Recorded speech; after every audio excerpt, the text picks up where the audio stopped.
દક્ષિણ ગુજરાતમાં ભારે અતિ ભારે વરસાદની આગાહી વચ્ચે ડાંગમાં ધોધમાર વરસાદ, વઘઈ, આહવા, સુબીર અને સાપુતારામાં સતત વરસાદ. વઘઈ સાપુતારા માર્ગ પર અનેક સ્થળોએ વૃક્ષો ધરાશય, માર્ગ પર વરસાદી પાણી ભરાતા નદી જેવો માહોલ. અનેક જગ્યાએ પાણી ભરાતા વાહન ચાલકો મુશ્કેલીમાં. વઘઈ સાપુતારા હાઈવે પર ટ્રાફિક જામની સ્થિતિ.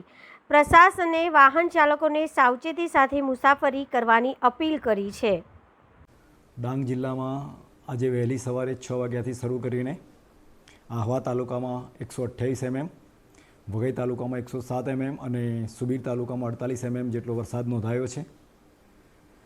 ભારે વરસાદને કારણે જિલ્લામાં કેટલાક આંતરિક માર્ગો જે એક ગામથી બીજા ગામને જોડે છે અવરોધાયા છે, પરંતુ આ ઓવરટોપિંગ હળવો વરસાદ થવાને કારણે 2-3 કલાકમાં આ માર્ગો ખુલ્લા થઈ જશે. આ માટે ભારે વરસાદને કારણે તમામ પ્રજાજનોને સાવચેત રહેવા માટે વિનંતી કરવામાં આવે છે.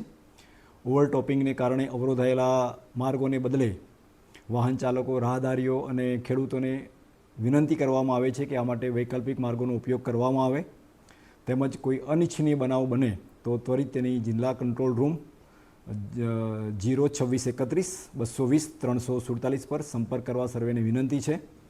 હવામાન વિભાગની આગાહી અનુસાર આગામી 4 થી 5 દિવસ સુધી ડાંગ જિલ્લામાં ભારે વરસાદ વરસવાની અને કેટલાક છૂટા છવાયા સ્થળોએ વીજળી પડવાની પણ સંભાવના વ્યક્ત કરવામાં આવી છે. આથી જિલ્લાના તમામ નાગરિકોને સાવધાન અને સચેત રહેવા, બિનજરૂરી મુસાફરી ટાળવા, વૃક્ષો, વીજ થાંભલાઓ તથા જોખમી સ્થળોએથી દૂર રહેવા તેમજ જિલ્લા વહીવટીતંત્ર અને જુદા જુદા વિભાગો તરફથી આપવામાં આવતી સૂચનાઓનું પાલન કરવા પુનઃ અનુરોધ કરવામાં આવે છે.